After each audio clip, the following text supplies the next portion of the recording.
आज मैं आप सबके सामने एक कहानी लेकर आया हूँ। कहानी का नाम है साहसी बालिका मैना।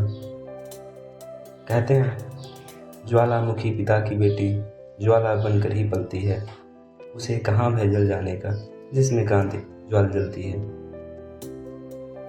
भगवान की पूजा करते समय असावधानी से यदि आपका हाथ जलती हुई अगरबत्ती से छू जाए तो क्या होता है?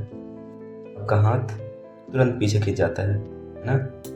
लेकिन यह गाथा स्वतंत्रता की उस पुजारिन की है जो धधकती चिता में एक नहीं बल्कि 2 बार झोंकी जाकर भी अपने निश्चय से तिल भर भी पीछे न हटी। बात 1857 की है। यह वही युग था जब अंग्रेजों से अपने देश को स्वतंत्र करवाने के लिए सारा देश क्रांति की आग में तप रहा था। स्वतंत्रता समर का इतिहास लिखने वाले वीर सावरकर जी ने इसे भारत का प्रथम स्वतंत्रता संग्राम कहा। यह जानकर आपको गर्व होगा कि अनेक इतिहासकारों ने स्वीकारा कि हमारा राष्ट्र पूरी तरह पराधीन कभी हुआ ही नहीं। 1857 के 100 वर्ष पहले से देश की स्वतंत्रता की लड़ाई चल रही थी, लेकिन 1857 का संघर्ष इतना व्यापक था कि अंग्रेजों के विरुद्ध क्रांति का उदात्त बिंदु कहना अनुचित नहीं होगा। नाना साहब पेशवा इस महासमर के प्रमुख नेतृत्व करता थे। कानपुर से कुछ किलोमीटर दूर बिठूर में उनका महल क्रांति का मुख्य केंद्र बना हुआ था। क्रांति का आरंभ योजना के समय से पहले हो जाने से क्रांति के प्रयत्न प्रभावित भी हुए थे। अतः योजनाओं में तात्कालिक परिवर्तनों के लिए क्रांतिकारियों को गुप्त बैठकें करनी होती, गुप्त रूप से देश भर में संदेश पहुंचाने होते थे। यह एक ऐसा ही अवसर था। अंग्रेज सैनिकों को छकाते हुए नाना साहब अपने साथियों से बिठूर से बाहर अज्ञात स्थान पर गए हुए थे और उनकी 13 वर्ष की बेटी मैना महल में अकेले थी। अंग्रेज सेनापति हे सेना सहित महल को घेर लिया। उसे आदेश था नाना साहब को बंदी बनाकर महल को आग लगा दी जाए। इन्हें आग लगाने के पूर्व महल को लूट लेना ठीक समझा।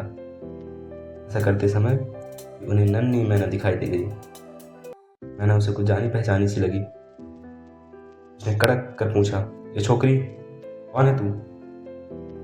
मैं नाना साहब की बेटी हूँ, मैना ने कहा।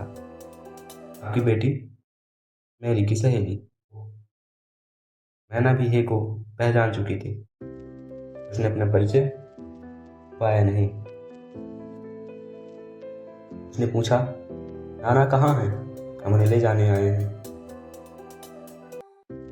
वह मैं नहीं बता सकती। ये चिढ़ गया, हम यह महल जलाकर राख कर देने वाले हैं। जान बचानी हो तो बता दो नाना कहाँ है।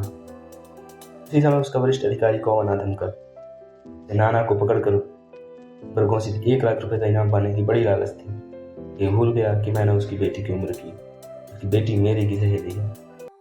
पवन के आदेश पर मैना को खंभे से बांधकर कोड़ों से पीटा गया, लेकिन वह तो मानो ब्रज जैसा हृदय रखती थी। उसके मुंह से एक भी गुप्त भेद प्रकट न हुआ। उसे कानपुर ले जाकर जल्दी चिता में झोंक देने का आदेश हुआ।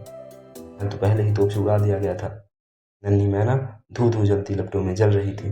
क्रांतिकारियों का पता बताकर देश से गद्दारी उसे स्वीकार न थी। जली मैना को एक बार फिर से चिता से बाहर खींचकर फिर पूछताछ की, पर परिणाम अटल था।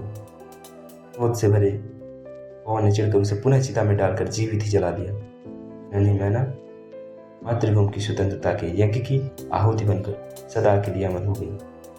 साहसी बालिका मैना। नमस्कार, निदेश मिश्रा।